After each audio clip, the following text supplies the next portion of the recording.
Dapat basag nila dialysis warrior.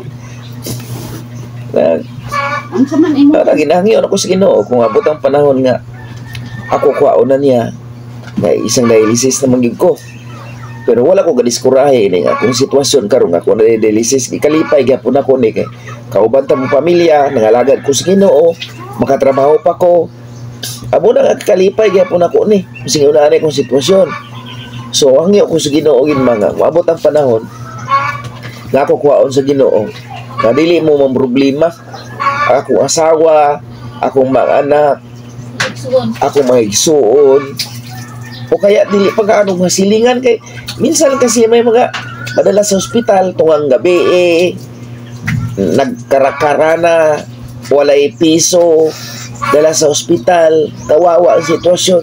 Kung nang ginapangayo ko sa Ginoo sa sitwasyon ko karon nga ako isa na dialysis, pangayoon ko sa Ginoo nga Lord kung kuhaon man ko nimo kanang parang wala lang nangyari, parang natulog lang natulog lang.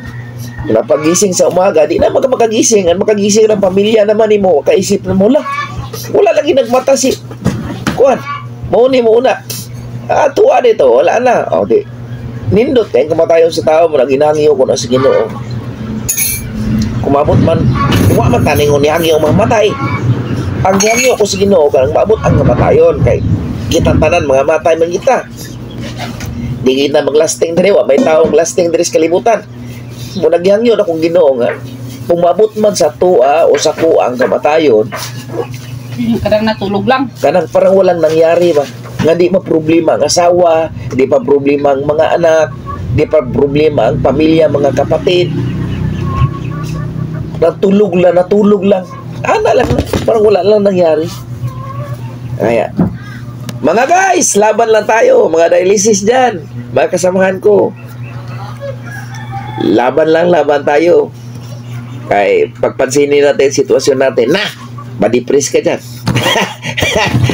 Maikli lang buhay mo. Ada. Ako kung pagustuhan ko lang sarili ko, making ang pagkain ko gulay, insan maglanga kape, magtaba pa ko ba? Wala mo ko'y bisyo good. Mukha niya kay bawal man kain ng marami. Pigilan lang ang sarili. Na sis. Bahala ganito lang ang kuan ko. Katawan ko, okay lang basta himsog lang, lumalaban pa rin. Mamasada naman dialysis mamaya. Pero magligo pa. Hello guys. Pansinin mo guys. Kay mana naka-smile ang dialysis warrior guys. Ay buhay sa taong dialysis. Pag dumaan sa wall natin, mga ka-guys ko, huwag po natin palampasin. Parang wala ka pinapasaan ka, ginaisip ng mga dialysis warrior. Pero mayroon. Wala na kayo, dili na ka ma-anxiety. Wala na ko na. Yung umpisa lang ako, magkurang agi ka depress nga ko. Ay, kabalong ko mali na ko.